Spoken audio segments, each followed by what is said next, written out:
Yo guys, malilit na bisugo to. Oh.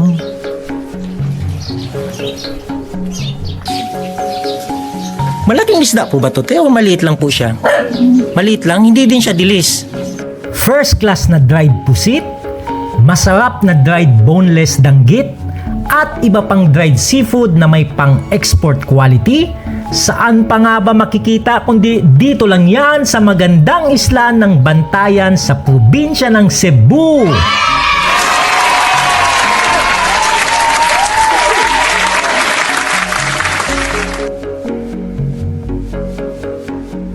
Aba, hindi ka nga daw isang tunay na Pilipino kung di ka kumakain ng mga tuyong isda. Naku, lalo na yung tuyong tamban na masarap sa almusal at i-partner sa kape. Ang bango ng tuyo pag piniprito o iniihaw sa baga. Kaya sa episode natin ngayon, binisita natin ang ilan sa mga paggawaan ng tuyong isda dito sa Bantayan Island. Huwag na natin patagalin pa! Let's go!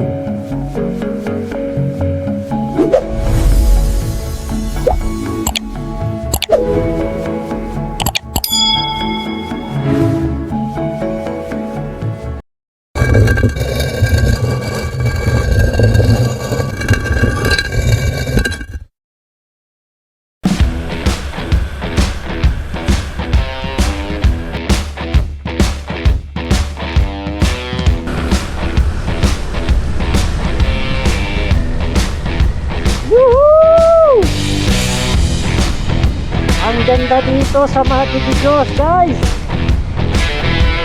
Yung time check tayo, it's 7 AM in the morning.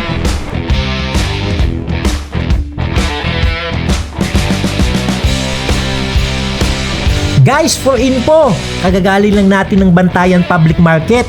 Kung di nyo pala panood ang pag-iikot natin doon sa palengke nila, naku, panoorin po ninyo para makita nyo kung gaano kagaganda ng mga binibenta nilang isda.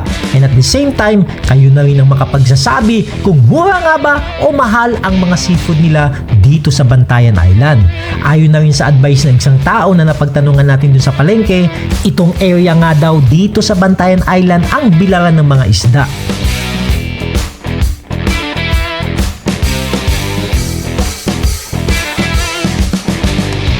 And guys, good morning. Andito tayo ngayon sa Barangay Bunakan, Madre de Dios, Municipality ng Bantayan Island.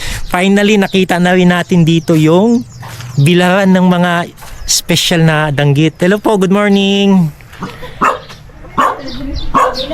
Guys, eto na.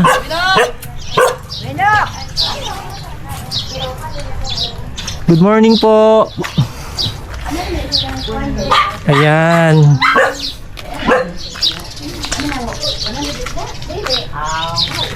Ayan, makikita natin ngayon yung proseso dito. Kung paano nila ginagawa yung special na danggit. Ma'am, sir, okay lang po ba mag-video? Yan. Itong mga danggit na to, ang iba pala dito, ini-export pa sa ibang bansa. Boneless. Buray na isda po ito. Saan po yung danggit nyo? Wala kaming danggit. Walang danggit. So ito pala ay buray. Sorry. Parang magka-itsura kasi ng danggit eh. Guys, syempre nag-research na tayo. Buray ang tawag nila sa isdang ito dito sa Bantayan. Sa ibang local dialect, ang tawag ay anduhaw, buraw, at gumaa. Sa Tagalog naman ay hasa-asa. Ang isdang ito ay malapit na kamag-anak ng alumahan. Ito ay may English name na short mackerel. Ang scientific name naman nito ay Isdais pinipritus paxiwis sarapsis. Joke lang ha. Baka mapagalitan ako ng high school science teacher ko nito. Ang scientific name niya talaga is Rastreliger brachysoma. Ayan. So ito ay isdang buray. Boneless. And guys, no? Saka ano daw po yung sikreto? Bakit daw yung mga binilid na isda dito sa Bantayan ay hindi po siya masyadong maalat? Kunting asin. Ayun guys. No? So mga ilang days po ito binibilad sa araw, ma'am? Mga oras lang. Oras lang. Parang 7, 8, 9, 10, 11, 12. 1, 2, 3. Mauga na yan. 8 hours. 8 hours. Okay, so from morning, Pag-init. pag mainit, tuloy-tuloy. Okay. So ngayon nakita natin guys, no, yung actual ng pagbibilad nila ng isda dito sa Bantayan Island. Boneless buray. YouTube yan? Yes po, YouTube. Mayroon din po ako sa Facebook. Ma'am, ito po yung pangalan po ng channel ko. Makita niyo po ako sa YouTube. No, no. Saka sa Facebook. Okay. Ma'am, thank you po. Okay. At least nakita natin ngayon. Ito ano to? Bisugo to? Sugo yung tawag. Britsal sa amin ang tawag yan. Anong tawag po? Britsal. Witsal? Ah, yun. So may iba palang tawag dito sa ano na to. Pero guys, malilit na bisugo to. Oh. Yan si Ma'am Cedra. Siya sa mga nagbibilad dito sa Bantayan Island. Thank you po. Akala ko nga danggit na ito eh.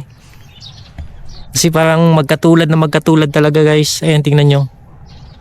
Oh. So boneless to. Ayan yung sample oh. So ito yung bagong gawa nila. To. Pag nauga na yun. So usually, ang pagbibilad pala, oras lang. Pag tuloy-tuloy yung init hanggang alas 3 ng hapon, okay na siya. Pwede na siyang kunin.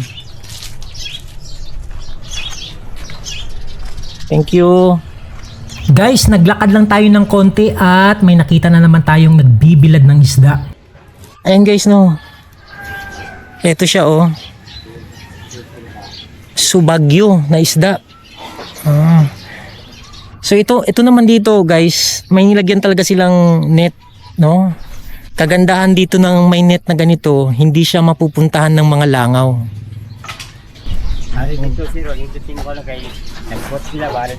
Dito, sa loob po. Sige po. Naso po tayo. So silipin natin yung area doon.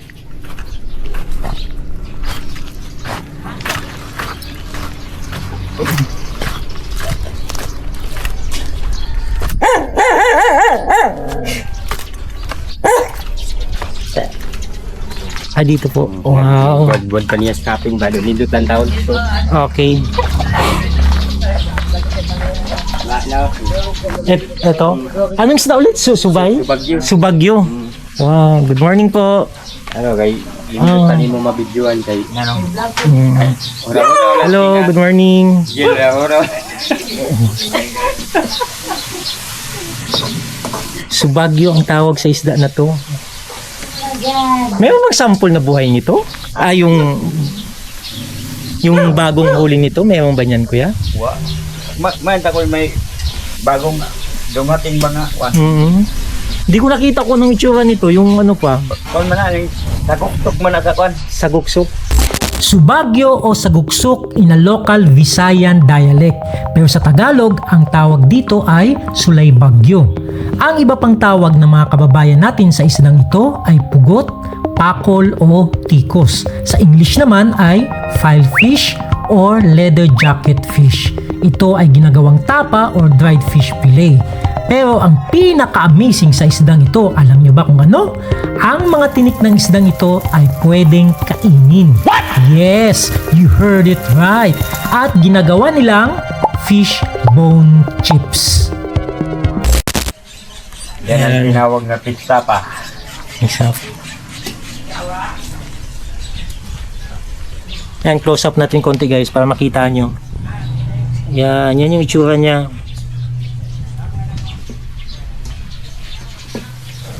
Ayun, dun sa kabila, silipin din natin. Ayun, dami mga aso dito. Oh. So, pinagsama-sama pala siya. Dikit-dikit. So, ang ginagawa nila guys, no, pinagdikit-dikit nila kasi maliit siya. Tapos may kanyang plastic na, yan, circle na yan, yung pabilog na yan. Guys, napakaswerte naman natin kasi pagdating nga natin dito sa Bantayan, nakita natin to, no? Yung ibang, lalo na dun sa Cavite, yung pumunta tayo doon, nakita natin yung mga nagbibilad din ng isda doon. mas kakaiba, mas maraming variety yata dito sa sa Bantayan Island. So ang mission naman natin ngayon guys, hanapin natin yung danggit saka yung pusit. Saan ko kaya mahanap yan? At doon sa Madrileos, Madre de Dios po sir. Anong pangalan po ng barangay? kwan, Talangnan. Talangnan. Talangnan, ayun. Ano ngalan ng vlog mo? Ito po, bigyan ko po kayo ng sticker. Ito po ma'am, mag-iwan po ako ng sticker ha. Pagkahugas nyo po ng kamay nyo, pwede nyo po makita yan. Sige po, thank you po. Ito pa guys oh. Anong isda yung buhay kuya? Wala dito, wala. Wala dito? Wala. Oh, ito yung pangkilaw. Oh. Hmm. Ano, sa Bagyo, yung ginanita no. Sa Bagyo kanang tapa. Himo ang tapa sa Bagyo. Ito. Oh, yun. Ah, ito yung subagyo. Ayan, finally guys, nakita natin yung binibilad doon. Ito pala yun. Guys, panoorin nyo na lang yung interaction namin ni Kuya doon sa nakaraang seafood vlog natin dito sa Bantayan Island.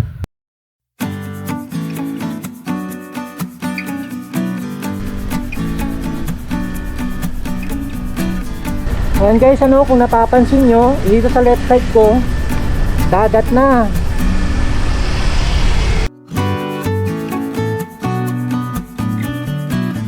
So, sabi ni Kuya kanina, para makita daw natin yung mga nagbibilad ng pusit at nakadanggit, pupuntahan daw natin itong Barangay Talangnan. Ayun, dami mga naliligo oh.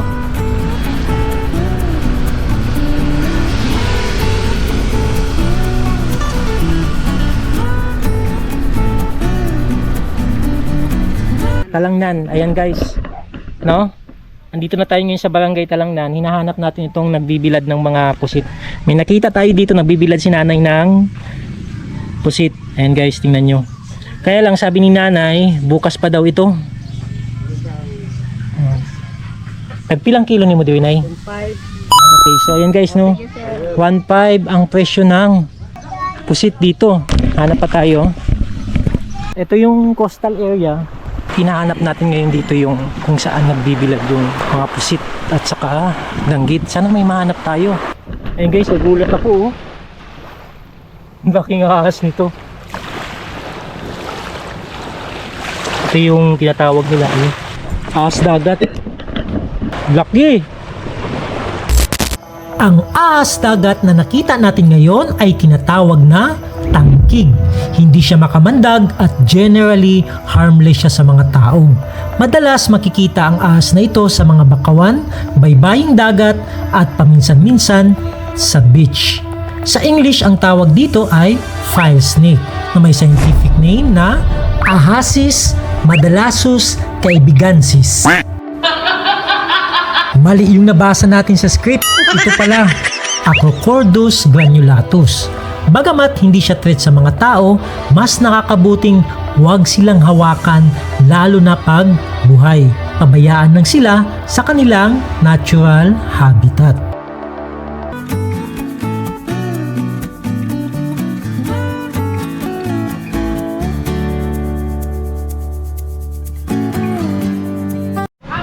So yun guys, andito tayo ngayon sa Madre de Dios Public Market.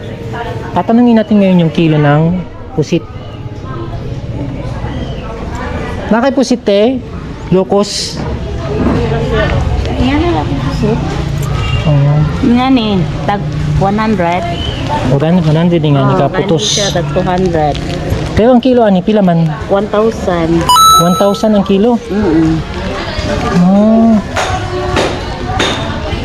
Dua ka klase man asa tong first class nga Yeah, takong kare. puti nga. Kare. Mao na. Tagbilang kilo ana? 1,600.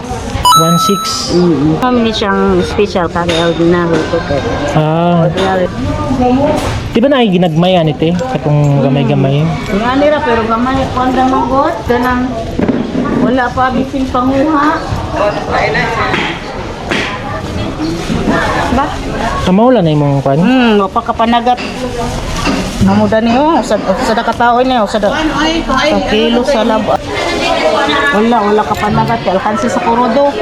At alkansi sa krudo. Okay, thank you. So yan guys, wala pa lang masyadong stock ngayon. Pusit. Di, mau man Ordinary. So, confirm natin, no?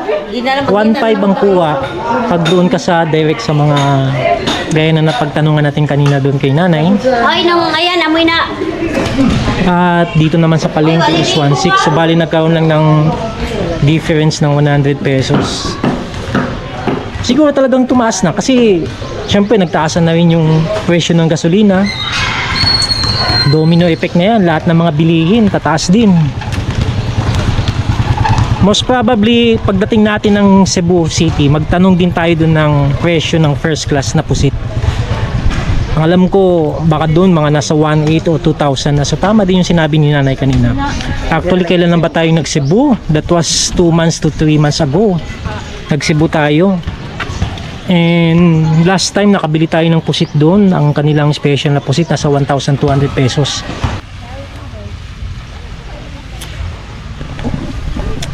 So yan guys, naglakad-lakad na tayo dito sa mga coastal areas na ito. Naghanap na tayo dito ng mga nagbibilad ng mga pusit, ng mga danggit. So medyo hindi natin nakita, no? At medyo matumal. Galing na tayo dun sa palengke. Sabi ni ate wala daw masyadong ngayong pusit. So may nakita naman tayo dun kanina, yung kay nanay. Yung mga ginagawang pusit dito, parang backyard lang siya, no, sa mga kanya-kanyang bahay dito sa tabing dagat. Hindi siya ganun kalakihan. Hindi kagaya dun sa Cavite na nakita natin dun ang laki ng mga bilaran ng mga isda. So nag-expect ako na yun din ang makikita ko dito banda.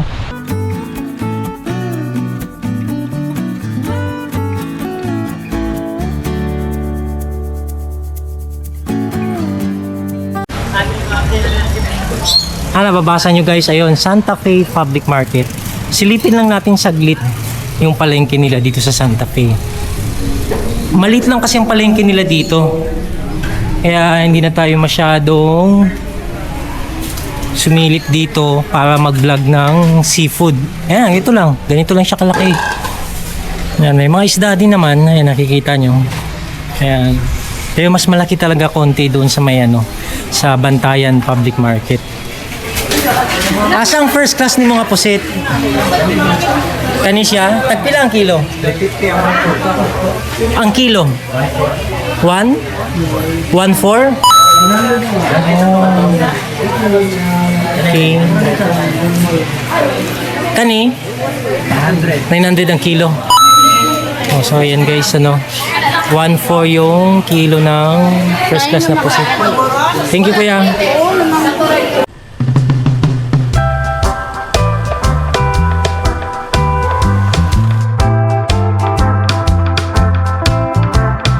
Ang ending mga ka-wonder ay wala tayong nakitang nagbibilad ng special na danggit. Although may nakita tayo sa palengke, pero sa actual na pagbibilad ay wala. Para lang kaming pinagtagpo pero di tinadhana. But anyways, swerte pa din kasi may nakita naman tayo na nagbibilad ng isdang buray, maliit na bisugo, isdang subagyo na ginagawang fish tapa, at finally yung kay nanay na pusit. Nagpapasalamat ako sa mga taong yun dahil pinayagan tayong mag-video. Mas gusto ko yung ganito na raw video. Wala tayong script o hindi siya scripted. Walang preparasyon. Impromptu yung usapan.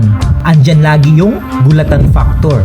In that way, makikita mo talaga ang ugali at kultura ng mga tao sa lugar na pupuntahan mo. And that makes the Wonder Nonoy channel unique. Oh, hanggang dito na lang muna tayo ulit mga ka-wonder. See you on our next adventure.